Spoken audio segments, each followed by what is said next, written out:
हर लड़के की चाहत होती है कि उसकी चांद सी महबूबा हो, हर लड़के की, खास करके स्कूल टाइम में। ऐसे ही एक लड़का था, रवि यादव था। क्या वो आज भी है? गौर से सुनिएगा मेरी बात को, आप लोगों को काम आने वाला है। आज भी है वो। उनकी चाहत थी कि उनकी चांद सी महबूबा हो, एकदम स्वीट हो, क्यूट हो, ऑसम हो, गोल मटोल हो, लोग देखे तो देखते रह जाए। लेकिन कोई भी लड़की उनको भाव नहीं देती थी, कोई भी लड़की उनको लाइक नहीं करती थी, क्योंकि वो एकदम गरीब थे, बहुत गरीब थे। और गरीब के साथ साथ वो बदसूरत भी थे। और आज की डेट में लड़कियों को आपसे दो चीज चाहिए, या तो पैसा या तो शकल, वरना निकल। यार ये दिल दे के कोई किसी से प्यार नहीं करता, कोई भी नहीं। वही हाल रवि का था। किसी तरह स्कूल कंप्लीट किए, कॉलेज गए। कॉलेज में गए तो वहां भी बहुत सारी लड़कियां थी, लेकिन कोई भाव ना दे। रवि के सारे फ्रेंड की बहुत सारी गर्लफ्रेंड थी, सबके पास गर्लफ्रेंड है, लेकिन रवि के पास नहीं है। बेचारा भगवान को कहता, भगवान बस एक गर्लफ्रेंड दे दो, फिर आपसे कभी कुछ नहीं मांगूंगा, कुछ भी नहीं, एक गर्लफ्रेंड। तभी उसकी लाइफ में एक लड़की आई, एकदम साधारण, सिंपल, नॉर्मल लड़की। रवि सोचा कि ना मिलने से अच्छा है कि कोई मिल रही है ना। दोनों बातचीत शुरू किए, बातचीत करते करते दोनों का प्यार बढ़ता गया, आसमान छूता गया प्यार। फिर दोनों कुछ साल बाद शादी कर ली है। शादी करने के बाद, गौर से सुनिएगा, शादी करने के बाद उसके घर में एक बहुत प्यारी सी बेटी आई। रवि अपनी बेटी का नाम प्यार से कोमल रखा, कोमल यादव। कोमल बहुत ही स्वीट थी, बहुत ही क्यूट थी।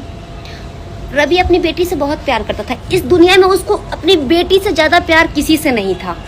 दो जिस्म एक जान थे। बेटी को इतना सा भी प्रॉब्लम आए तो रवि की जान निकलती थी। लेकिन रवि आज भी गरीब था और रवि के सपने आज भी अधूरे थे चांद सी महबूबा की। आज भी वो चाहत रखता है कि उसकी चांद सी महबूबा हो। तभी उसकी लाइफ में एक लड़की आई, एकदम चांद सी महबूबा। वो लड़की जैसे ही रवि की लाइफ में आई, रवि की लाइफ में तरक्की होना शुरू हो गया। एकदम तरक्की होने लगा, धन दौलत शोहरत सब रवि को मिलने लगा। अब क्या, रवि को लगा कि यार मैं पैसा कमा रहा हूँ, तरक्की आ रहा है। तरक्की इतना आया कि रवि एकदम स्मार्ट हो गया, पैसे के दम पे एकदम स्मार्ट। जैसे बॉलीवुड के हीरो लोग होते हैं ना, पहले कैसे दिखते थे, अब कैसे दिखते हैं, वही हाल रवि का था। रवि बहुत स्मार्ट हो गया। वो उस लड़की से भी शादी कर लिया जो उसके लिए लकी थी, चांद सी महबूबा, समाज से चोरी चुपके। शादी करने के बाद रवि का लाइफ एकदम हैप्पी हो गया। अब क्या चाहिए? दो बीबी है, जान से प्यारी बेटी है, धन है, दौलत है, शोहरत है, और क्या। लेकिन इंसान की जरूरतें कभी खत्म नहीं होती।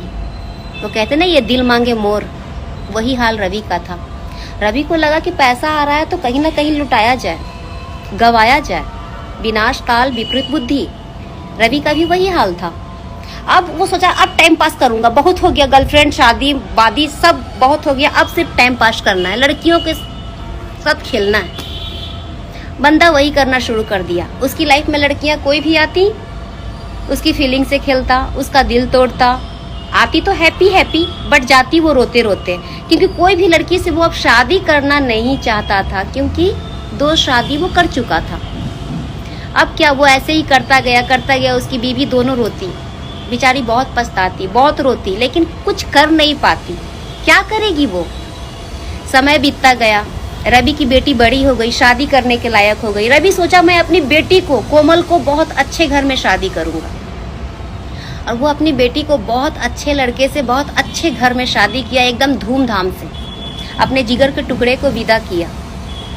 विदा करने के 6 महीने बाद रवि को कॉल आया, कोमल का, रवि की बेटी का कॉल आया तो उसकी बेटी बहुत रो रही थी। रो के कह रही थी, पापा मैं बहुत परेशान हूँ, पापा मैं बहुत दुखी हूँ, पापा मैं मर जाऊंगी, पापा मेरे पति का किसी के साथ चक्कर चल रहा है, पापा मैं जब भी कॉल करती हूँ अपने पति को तो वो बिजी रहते हैं, मैं कुछ बोलती हूँ तो मेरी बात सुनते नहीं, मुझे गुस्सा करते पापा, पापा कुछ करो, पापा मैं सच बता रही हूँ, मैं अपनी जान दे दूंगी पापा, अगर मेरा पति नहीं संभला, नहीं सुधरा तो मैं मर जाऊंगी पापा, मेरा दम बहुत घुट रहा है पापा, पापा मैं बहुत बेचैन हूँ पापा, मैं पागल हो जाऊंगी पापा, कुछ करो पापा। खूब गिड़गिड़ा के वो अपने बाप के सामने रोती रही, बहुत रोई वो, और बाप का कलेजा फट रहा था। जितना बेटी रो रही थी उतना बाप का तकलीफ बढ़ता जा रहा था। वो गुस्से में दामाद को फोन किया, दामाद से पूछा मेरी बेटी में क्या कमी है जो तुम मेरी बेटी के साथ ऐसा कर रहे हो, क्यों मेरी बेटी को रुला रहे हो। दामाद ने कहा खाली दिमाग शैतान का होता है, बेटी को बोलो काम में ध्यान दे, मैं अपना काम कर रहा हूँ, सक्की है आपकी बेटी। कोमल यादव अपने पति को बहुत समझाने की कोशिश की, बहुत बहुत कोशिश की, लेकिन वो अपनी हरकत से बाज नहीं आया। कोमल छत से कूद के अपना जान दे दी। जान देने के बाद वो मरी नहीं, लेकिन वो जिंदा भी नहीं रही, क्योंकि उसके सर में बहुत ज़्यादा चोट लगने की वजह से वो कोमा में चली गई। ना तो वो कुछ बोल सकती थी, ना तो वो चल सकती थी, ना तो वो बैठ सकती थी, सिर्फ और सिर्फ देख सकती थी और रो सकती थी, और उसमें कुछ नहीं था। ससुराल वाले उसको छोड़ दिए। 5 साल तक रवि अपनी बेटी की सेवा किया, 5 साल तक। कोमल यादव मेरी बहुत अच्छी सहेली थी। अभी अभी कोरोना में उसकी मौत हुई है। ये कोरोना में अभी अभी की बात है, 2021 की उसकी मौत हुई।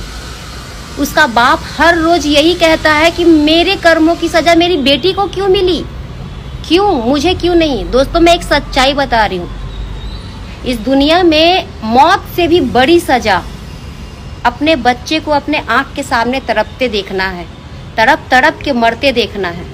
उससे बड़ी सजा कुछ नहीं हो सकती दुनिया में। जिस तरह अच्छे कर्मों का फल तुरंत नहीं मिलता, ठीक उसी तरह बुरे कर्मों का फल भी तुरंत नहीं मिलता। एक बात बिल्कुल सच है, मैं बुजुर्गों से सुनी हूँ कि पास्ट एक बार फ्यूचर में लौट के जरूर आता है। तो किसी को तकलीफ उतना ही दीजिए जितना आप बाद में सह सकते हो, वरना तकलीफ किसी को मत दीजिए। किसी की भी बेटी हो, किसी की भी बहन हो, चाहे वो कोई भी हो।